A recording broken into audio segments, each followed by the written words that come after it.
Gardner é um renomado psicólogo. Ele é professor da Universidade de Harvard, muito conhecido por defender a inteligência emocional no desenvolvimento humano.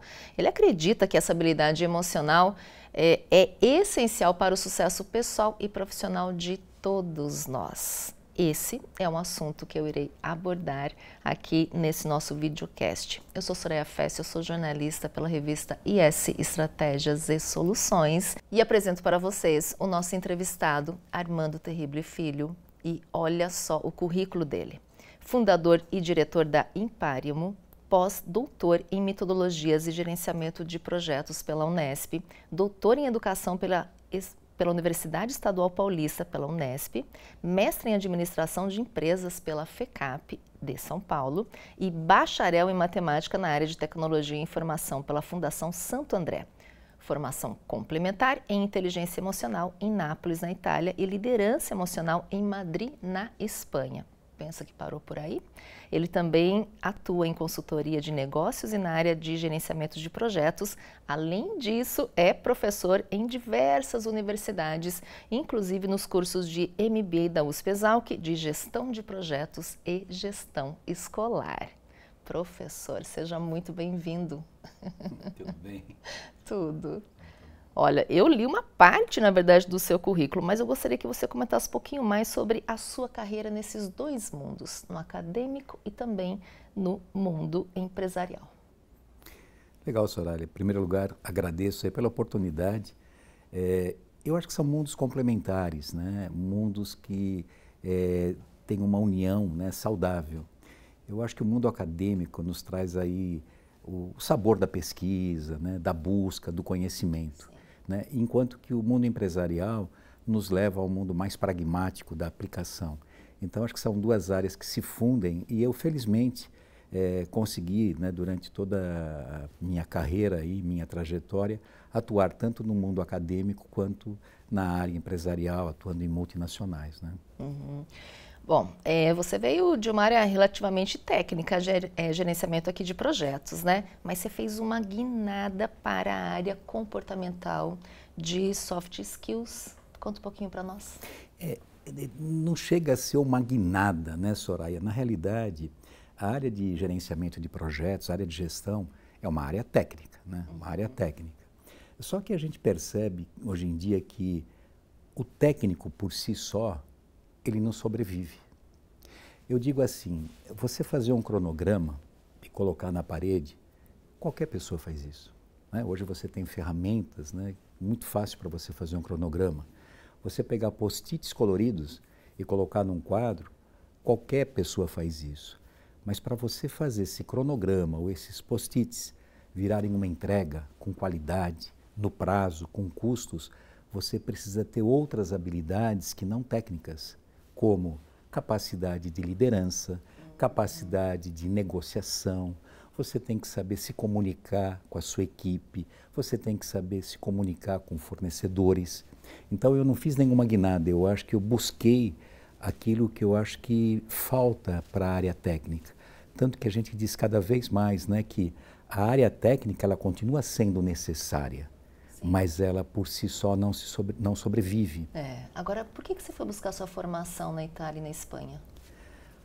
Olha, assim, nunca me perguntei isso. Mas assim, eu acho que é uma oportunidade. Primeiro, né, assim, eu tenho origem, né, meu pai era filho de italianos, minha mãe filha de espanhóis, e eu gosto muito de lá. E gosto de vinho também, né? Então, eu acho que eu procurei, assim, estudar. Eu vi cursos interessantes, cursos de curta duração, então eu consegui uma janela e gostei muito do curso que eu fiz em Madrid, o curso de liderança emocional, bem interessante, onde a gente percebe, né, assim, a importância, né, até do aspecto cerebral, né, nesse processo aí. Você tem mais de 30 anos de experiência como colaborador em multinacionais norte-americanas, canadenses, diretor de projetos aqui, gerente de recursos. A soft skills também é um gargalo no exterior? Como é que você faz essa comparação entre o exterior e o Brasil? Tem alguns estudos que mostram assim, a questão emocional da impulsividade, né? E o brasileiro está bem no limiar. Então você tem algumas, é um estudo bem interessante, algumas nacionalidades que têm assim, uma característica um pouco mais low profile, uma característica um pouco mais branda, como é o caso de japoneses, né, dos orientais, são mais calmos. E outros mais explosivos, né, como mais confrontadores, como, por exemplo, o italiano, o espanhol e mesmo o alemão. O alemão é bem confrontador também, né? Então, eu acho que assim, eu acho que hoje em dia, quando se fala tanto em inteligência artificial, né, eu acho que o ser humano nunca pode esquecer da questão da inteligência emocional, né? Você acha que elas são conflitantes? Não, hipótese alguma. Eu acho que a inteligência artificial vem para contribuir, para colaborar, mas ela é algo externo. A inteligência emocional é algo interno, é da pessoa, né? A inteligência emocional, ela é bem relevante assim dentro do ambiente corporativo, né? Principalmente no caso aí de gerente de projetos. Você acha que ela chega a ser mais importante em relação a essas habilidades técnicas de hard skills? Veja, eu acho que também a gente não pode subestimar a parte técnica, né? Se a gente voltar para o médico, não adianta o médico ele ser simpático, compreensivo, empático, atencioso, se ele não tiver a habilidade a habilidade técnica. Então, eu acho que elas se complementam, elas se unem, né? Eu acho que a habilidade técnica, ela é necessária, mas ela por si só não basta. Você tem que ter também a comportamental, né? Tem que ter um complemento. Com certeza. Você é autor de diversos livros e também tem um e-book que eu cheguei a ler, né? E são 12 competências de inteligência emocional. Dessas, qual que você destaca? Soraya, se você me permite, eu vou dar um passo para trás. Esse trabalho é um trabalho do Goleman. O Goleman era um jornalista, psicólogo, né? E ele é considerado, né, embora você citou na abertura da entrevista o Gardner, ele é considerado hoje o pai da inteligência emocional, porque ele foi o maior divulgador da inteligência emocional. E nesse trabalho em que ele apresenta, né, as 12 competências, ele divide em 4 domínios. Eu acho que é importante dizer esses domínios. O primeiro domínio é você se conhecer, né, é o autoconhecimento. O segundo domínio, tá, é você gerenciar as suas emoções. Então, esse domínio, quais são as competências? Primeiro, autocontrole emocional é uma competência do domínio gestão das minhas emoções. Então, acho que todo mundo se lembra que aconteceu no Oscar de 2022, né? Sem fazer nenhum julgamento de valor, lá houve um problema de autocontrole, né? De impulsividade, de agressão, né? E que comprometeu uma festa que é uma festa do cinema, da arte, né? Uma coisa muito bonita. Foi esparramado para o mundo inteiro. Para o mundo todo, né? Outra competência é a adaptabilidade. Cada vez mais o ser humano tem que se adaptar às situações. Então, quem se adapta ou quem se esforça em se adaptar, leva vantagem. Veja, nós tivemos aí há alguns anos a pandemia. Algumas pessoas se adaptaram e conseguiram se sair bem. Outras pessoas tiveram muita dificuldade, Soraya, em se adaptar e sofreram e sofrem até hoje, né, com os efeitos da pandemia. Tem uma pessoa na minha família que tem dificuldade em dormir em colchão de mola, né? E se viaja para um hotel, não consegue dormir e não deixa ninguém dormir, né? Então, veja, além do autocontrole emocional, a questão da adaptabilidade, uma outra competência ainda nesse segundo domínio é o otimismo. Ser otimista é ser inteligente. Ser otimista, tem uma frase do Santiago Vázquez, que é um dos papas aí na área de inteligência emocional. Ele diz que os otimistas, né, eles têm mais sucesso e têm mais amigos. Olha, que curioso. Porque se você parar para pensar, não é gostoso quando você chega num ambiente de trabalho e uma pessoa diz: "Oi, Soraya, bom dia, como vai, tudo bem?", né? Assim, do que aquele que mal te cumprimenta. Né? Faz toda uma diferença. Olha só, imagine na área de projetos, imagine que você trabalhasse comigo. E eu dissesse para você assim: "Soraya, olha, tem um projeto que eu acho que é muito difícil, não sei se vai dar conta, mas vai aí, toca". Imagina o cenário 2.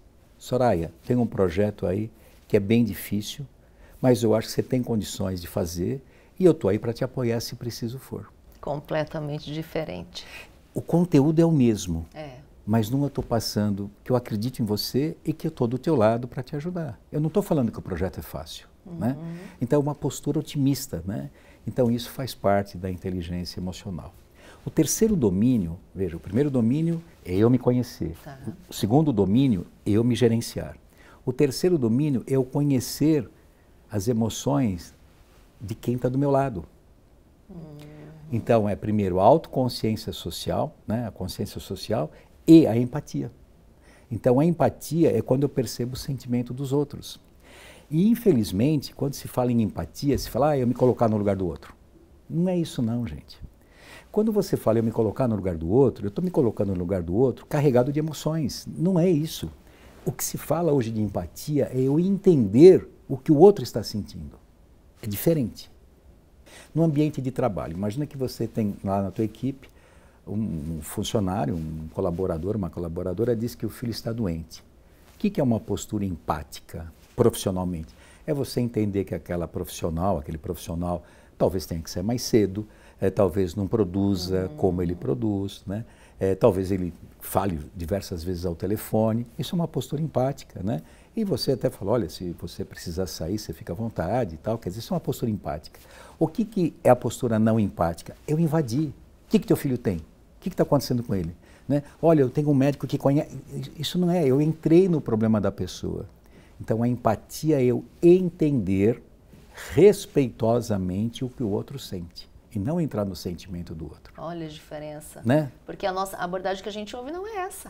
É que vulgarmente a gente fala isso, né? Mas eu acho que é aceito. E o quarto domínio é eu gerenciar dentro do possível, claro, as emoções dos outros. E aí entra o quê? Gestão de conflitos, né? Trabalho em equipe. Nossa, importantíssimo. Veja, tem pessoas extremamente competentes que não sabem trabalhar em equipe. E não conseguem, né? Quer dizer assim, se a equipe diverge desse líder, fica irritado, né, não argumenta, muitas vezes abandona uma reunião pela discordância. Então, o fato de você saber trabalhar em equipe é uma competência de inteligência emocional, né? Tanto que hoje em dia se fala muito em linguagem positiva. O que é a linguagem positiva? É você saber falar as coisas. Então, por exemplo, eu não devo falar eu discordo de você, né? Na linguagem positiva, eu penso diferente de você. Percebe a sutileza? Quando eu falo eu discordo de você, eu estou indo para o confronto. Quando eu falo eu penso diferente, eu estou disposto a te ouvir, você a me ouvir, para a gente tentar chegar a um consenso, né? Não se esqueça disso. O ideal, lembre-se disso. Faz toda a diferença. É uma sutileza mesmo. Né? Então, quando a gente fala nesse domínio da gestão de equipe, das emoções da equipe, é muito importante que a gente sempre fique atento aí, né, à questão da gestão de conflitos, do trabalho em equipe, o que a gente fala muito também, o Goleman fala muito, da liderança inspiradora. Tá? Então, são as principais competências aí da inteligência emocional nesses 4 domínios aí, tá? Muito interessante. Escutativa também entra? Sim, né, faz parte da comunicação, né? E se fala muito hoje em comunicação assertiva, né? Eu acho que a gente tem um grande problema hoje em dia, e eu estava chegando aqui no aeroporto e eu comecei a olhar as pessoas. Todas, assim, todas estavam com o celular na mão, sozinhas, com o celular na mão. Eu pensei comigo assim, olha, se vier alguém de um outro planeta aí, vai achar que isso daí é parte integrante do nosso corpo, né? Porque está todo mundo com o celular, né? E aí a gente está perdendo a capacidade de perceber o outro. Então, por exemplo, se eu estou conversando com você e eu pego o meu celular, né? Eu pego o meu celular e você está conversando comigo e eu estou aqui, eu estou perdendo a oportunidade de te ver. Isso mesmo. E as emoções, elas são transmitidas muito mais pelo rosto, pela tua expressão, do que pelas palavras. Então, o que eu peço, assim, para as pessoas, quando conversar com alguém, esquece o celular, dê atenção para a pessoa, olhe para a pessoa, né? Então, eu acho que é uma coisa, assim, tão fácil de fazer e, ao mesmo tempo, tão difícil. Outro dia eu estava num restaurante, em Curitiba, que é a cidade que eu moro, e eu vi lá né? 5 pessoas. Era um casal, 2 adolescentes e uma senhora. E os 4, exceto aquela senhora, os 4 no celular. E aquela senhora sozinha lá, quer dizer, estava numa pizzaria ali, praticamente abandonada. E o problema é que os 4, cada um no seu mundo, eles não estavam falando entre si. Eles, cada um no seu mundo, cada um no seu celular, com seus amigos. Eles só estavam juntos ali para comer, mas não para conversar, né? E você trouxe um exemplo muito interessante, porque eu recentemente fiz parte de um treinamento. Nesse treinamento teve uma atividade muito curiosa, que era você passar o bastão para uma outra pessoa, mas sem falar nada. Então todo mundo começou a andar em círculo e aquilo ali era passado por onde, né? Pelo olhar. Então eu tinha que olhar para a pessoa, para ela entender que eu ia realmente fazer aquela ação com ela. E eu percebi exatamente isso, uma dificuldade de manter o olhar entre as pessoas. Eu acho que esse hábito de você estar usando o celular, esse hábito de você não estar fazendo 3 coisas ao mesmo tempo, né? Você perde essa conexão com o outro, né? A gente está perdendo um pouco dessa ligação mesmo, e o olhar às vezes transmite tanta coisa. Com certeza. Tem um tema que eu vou trazer aqui para você, que eu acho que é interessante do que você fala. Todo mundo, né, já ouviu falar na geração mimimi, né? E todo mundo acha que esse termo mimimi está relacionado a gatinho, a manha, né? Não, isso daí foi um tema trazido pela revista Time, em 2013, chama Me Generation. Em inglês, Me, né? Então, é a geração do eu. E esse artigo da revista Time, 50% do artigo, eles destroem essa geração. Destrói, no sentido de que é uma geração egoísta, uma geração que vai morar com os pais até os 40 anos de idade, aquelas coisas todas, né? E na segunda metade, eles dizem assim, é quem vai nos salvar, porque é a geração mais aberta à diversidade, é a geração que aceita o outro, é a geração mais empática, né? Quer dizer, e é um artigo muito interessante. Mas uma coisa que me chamou muita atenção nesse artigo é que ele diz assim, essa geração, em termos de empatia, é mais baixa. E eu achei estranho, né? Porque você se pergunta, pera um pouco, ela é uma geração, veja, que aceita o outro, que aceita a diversidade, seja, né, de orientação sexual, racial, seja o que for, né? Quer dizer, uma geração muito mais aberta. Por que é menos empática? Pela tecnologia. É uma geração que se vê menos. É uma geração que fica muito mais conectada por celular, por computador, e não de forma presencial. E o presencial traz a relação empática. A gente almoçar junto, a gente tomar um café junto, a gente rir junto, lembrar de história de pais, né? Isso de mãe, de filhos, isso traz uma relação empática. Então, eu acho que só reforçando o que você falou, né? Converse com as pessoas sempre que possível, olhando para as pessoas, né? Depois você vai ter todo o tempo do mundo para pegar o seu celular, né? Todos esses elementos que você está trazendo, dentro do ambiente corporativo, por exemplo, você acredita que para a gente desenvolver cada vez mais essas habilidades, é necessário a gente ter a presença de um outro profissional, seja um psicólogo, seja uma ação de um RH? Precisa disso? Olha, assim, na Espanha, né? Eles já têm, muitas empresas têm o que se chama de Happiness Manager, que é o gerente de felicidade. O gerente de felicidade, ele não é RH, ele está lá para sentir o ambiente, o nível de motivação das pessoas, para até ver o que está comprometendo, né, essa satisfação dos profissionais. Não é pesquisa de clima, não. Ele percebe dia a dia o que está acontecendo, como é que está a Rádio Peão, o que está trazendo essa Rádio Peão, que efeitos está trazendo sobre, assim, a motivação dos profissionais. E voltando à tua pergunta, eu acho que assim, a inteligência emocional, essas competências que nós citamos, elas são desenvolvidas. Claro que numa velocidade mais lenta, porque é um processo interno. E aí eu acho que o RH das organizações devem sim, não precisa ter um psicólogo na empresa, né? Mas pelo menos dar alguns treinamentos.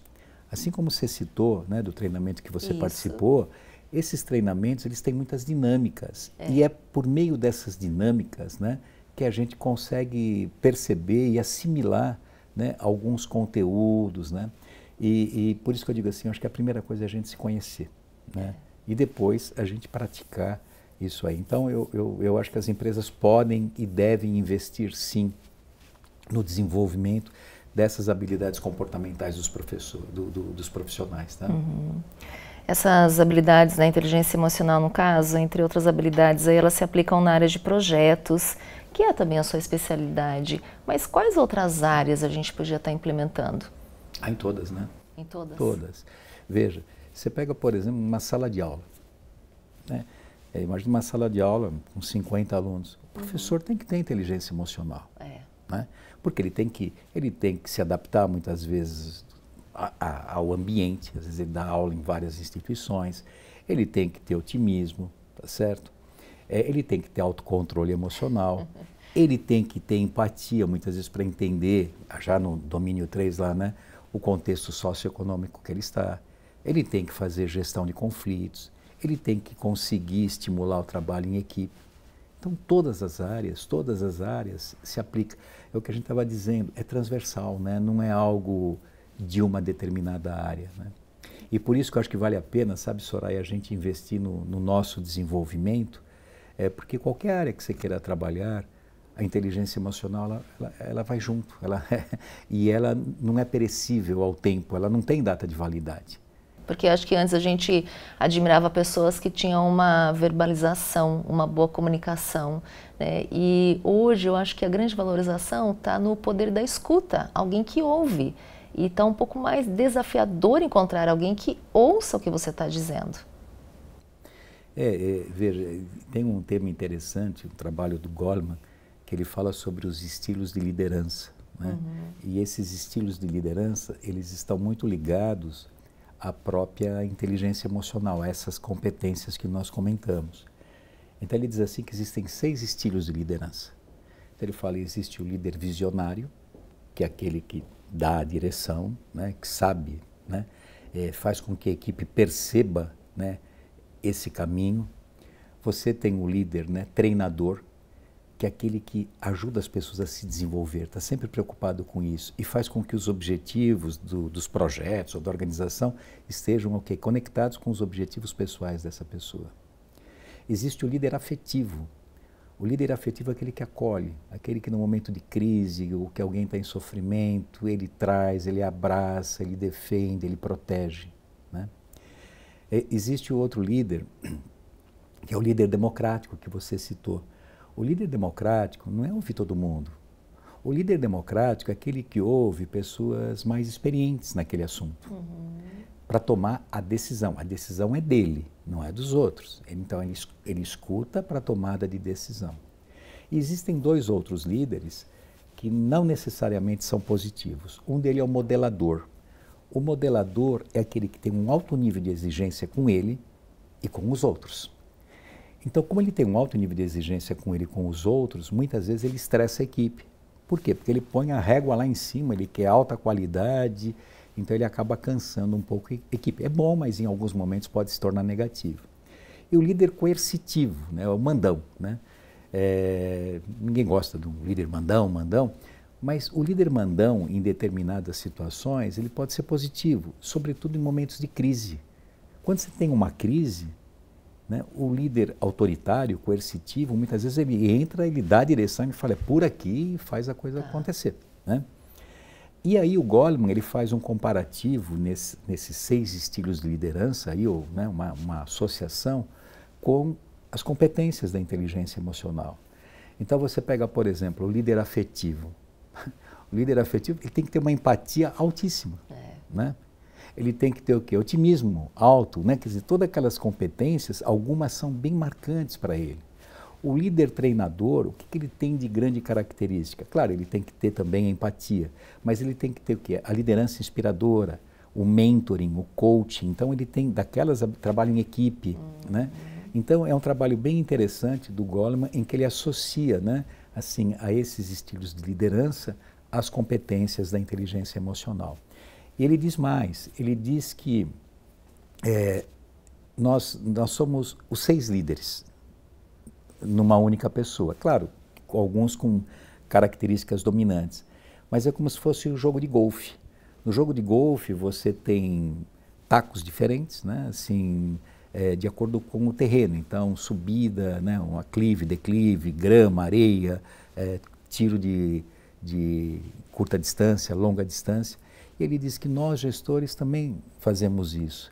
De acordo com a situação, a gente utiliza os nossos recursos, né, internos, né, de acordo com aquele momento. Não no sentido de manipular, não é isso, mas no sentido de arsenal que nós temos, né, de acervo de conhecimento e experiência que se tornam mais apropriados para aquele momento. Tá? Mas é importante esse reconhecimento. Sem dúvida, sem dúvida. E como que a gente pode desenvolver e equilibrar todos esses? Eu acho que é um dos grandes desafios, né?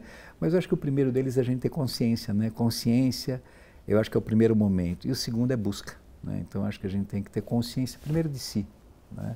E segundo, de buscar se desenvolver, de buscar ser uma pessoa melhor, né? E eu acho que quando nós nos tornamos uma pessoa melhor, a gente vai ser melhor amigo, melhor filho, melhor profissional, melhor líder, melhor colaborador, tudo. Então, eu acho que a essência da gente é que a gente tem que ter uma proposição de melhorar, né? Dentro do ambiente de trabalho, todas essas ações e essa consciência, no que resulta quando você realmente consegue entender o seu papel dentro desse experimento aí da inteligência emocional? O Santiago Vázquez, né, esse espanhol que eu falei para você sobre, que é um dos grandes autores aí da inteligência emocional, ele diz assim: nós vamos trabalhar até 70 anos de idade e nós trabalhamos 12, 14 horas por dia. Ele falou, dá para abrir mão de ser feliz no trabalho?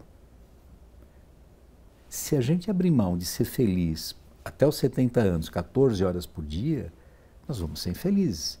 Então, quando a gente fala em ambiente de trabalho, não é o diretor que determina, nós somos corresponsáveis. Nós somos corresponsáveis na criação de um ambiente de trabalho legal, saudável, positivo, construtivo. Ninguém aqui está dizendo que a gente tem que fazer carreira para santo, não é isso não, né? A gente tem as nossas simpatias e antipatias, mas criar um ambiente de trabalho agradável é responsabilidade tua, Soraya, é minha, é de todos nós, é do pessoal da equipe que está aqui conosco, né? Somos todos responsáveis, sabe? Muito interessante. Falamos bastante sobre inteligência emocional, mas nós temos também algumas habilidades e competências da hard skills. Quais que você destacaria para que a gente pudesse associar essas duas áreas, né, e realmente oferecer o melhor? Veja, o hard skill, né, hard vem do inglês duro, né, quer dizer, é no sentido de aquilo que faz parte de uma determinada profissão. Então, por exemplo, na área de gerenciamento de projetos, o que é um hard skill, né? É a pessoa, por exemplo, saber claramente o que é escopo, definir o que é escopo, né? Saber fazer um controle de um projeto, saber gerenciar custos, saber gerenciar prazo. Veja que tudo isso daí é habilidade técnica. Tá? Voltando, como a gente citou, né, no caso de um médico, ele saber, por exemplo, fazer uma cirurgia, ele saber ver uma, sei lá, questão cardíaca, conseguir fazer um diagnóstico com precisão, muitas vezes até recomendar um transplante, fazer um transplante, ver que tudo isso é técnico, é eminentemente técnico. Agora, o comportamental é como ele se relaciona com a equipe, como ele se relaciona com o paciente, como ele se relaciona com a família do paciente, com as enfermeiras, com os anestesistas. Isso é soft skill. Né? Por isso que caminha junto, né? Caminha junto mesmo. Né? Além disso, também você realiza diversas palestras, cursos sobre inteligência emocional, gestão de conflitos e, inclusive, assédio moral e sexual. Existe essa consciência dentro do mercado? Como é que você administra e observa tudo isso? Então, o ambiente de trabalho não tolera mais brincadeiras de mau gosto, insinuações, né? E sim de respeito. E isso vale, né, quando a gente fala de assédio, né, isso vale não só de cima para baixo, mas entre pares também. Porque existia muita brincadeira, muito tipo de assédio dentro do nível e não de cima para baixo. E aí a gente volta com um trabalho de quem é responsável por a criação de um ambiente saudável é responsabilidade de todos nós. Claro, sobretudo da liderança. Sim. Mas todos nós temos o nosso papel, né? O papel de responsabilidade né, e de não aceitar, né, desvios, né, seja dos superiores como também dos próprios colegas, né. E se algo acontecer nessa direção, quais providências você acha que tem que tomar? Veja, hoje em dia, bom, a primeira coisa, eu sempre acredito assim na educação, na formação, né, até por ser professor. Então, eu acho que as empresas têm que incutir na cabeça dos profissionais da responsabilidade de cada um, né, no sentido de fazer um bom ambiente de trabalho, de respeitar os colegas, né, assim, de entender, né, que cada um é um, que nós somos diferentes, né, de valores, de origem, de tudo. Mas, assim, algumas empresas, né, já têm o quê? Um canal de denúncia. Então, caso se identifique algum tipo de assédio moral ou sexual, tem um grupo, em geral, muito ligado à área jurídica, né, para acatar de forma anônima as denúncias, para trazer confiança para os colaboradores. Esse canal de denúncia tem que fazer apuração e, eventualmente, né, tomar as providências cabíveis, né. O pessoal me chama muito para falar sobre assédio moral e sexual, porque eu não dou uma conotação jurídica. A minha conotação é de gestão, né, é da liderança, né. Porque se é para falar de lei, então seria de quais são as penalidades, quais são as multas, quais são as sanções. E acho que o meu foco não é esse. Eu acho que a gente tem que acreditar que o mundo pode ser melhor, né. Só que a gente também não pode ficar esperando o mundo ser melhor. A gente tem que dar a nossa contribuição aí para que o mundo seja melhor, não é verdade? Gestão de conflito é um outro assunto que você aborda. Quais dicas você deixaria para a gente em situações, né, dentro aí desses ambientes corporativos? Olha, esse tema é muito legal que você traga pelo seguinte, muita gente vê conflito como algo negativo, e não necessariamente. Os conflitos, eles trazem crescimento. Por exemplo, nós estamos falando da área de projetos. Um determinado projeto, um profissional acha melhor utilizarmos uma determinada metodologia e o outro acha melhor usar uma outra metodologia. É um conflito que se estabelece. E esse conflito, veja, ele vai trazer algo de bom para a organização, porque vai ser discutido, né? Vai ser debatido, né? Vai ser argumentado e certamente a melhor escolha, né, será, né, a selecionada, a escolhida. Então o conflito, a primeira coisa que a gente tem que ter, né, é tirar o mito que conflito é negativo. Né? E veja, os conflitos eles fazem parte das organizações, né? Eles integrantes das organizações e fazem com que as organizações cresçam. Claro que existem alguns conflitos de ordem pessoal, né? E aí tem várias estratégias na abordagem de conflito. E cada conflito você pode ter uma estratégia diferente para abordar. Por exemplo, dependendo, né, da pressão de prazo que você tem, né? Então, vamos supor, você tem lá 5 minutos para tomar uma decisão, tem 2 colaboradores em conflito, você vai ter que ter uma abordagem um pouco mais firme, falar vai ser isso e acabou, porque você tem uma pressão de prazo. Se você vê, por exemplo, 2 diretores em conflito e você está perto, a tua abordagem é outra. Você pode ter uma abordagem muito mais de colocar panos quentes. Pessoal, peraí, vamos lá, tal, não sei o que. Você tenta acalmar a situação. Então, de acordo com a situação, com a urgência, com os envolvidos, você tem estratégias diferentes para abordar esse conflito. E veja, e cada um de nós, né, temos também um estilo meio dominante em termos de como que a gente enfrenta o conflito, a gente foge do conflito, a gente evita o conflito, a gente negocia para solucionar o conflito. E é bem interessante, né? Volto a dizer, esse autoconhecimento para que você veja assim, qual que é a tua abordagem dominante diante de conflitos. Mas é uma coisa que as empresas estão preocupadas no sentido porque excesso de conflito você perde produtividade também, né? Então, você tem aí um ponto positivo, passou de um determinado ponto, começa até a prejudicar a produtividade e muitas vezes até o ambiente de trabalho. Porque, infelizmente, no Brasil, isso quem me falou foi um americano, se eu tenho uma discussão profissional com você, né, eu não vou almoçar com você. Por quê? Porque afetou o pessoal. E o americano, ele me disse, né, assim, que nos Estados Unidos não é assim profissionalmente.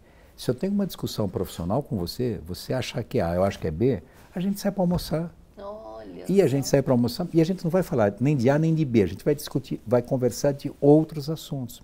Então, a discussão profissional nossa, brasileiros, né, ela vai para o pessoal também. Né? Assim, não sei se para você isso soa familiar ou não, mas assim, se alguém discorda da sua opinião, a gente leva para o pessoal e parece que a gente passa a gostar menos da pessoa pelo fato de pensar diferente de você.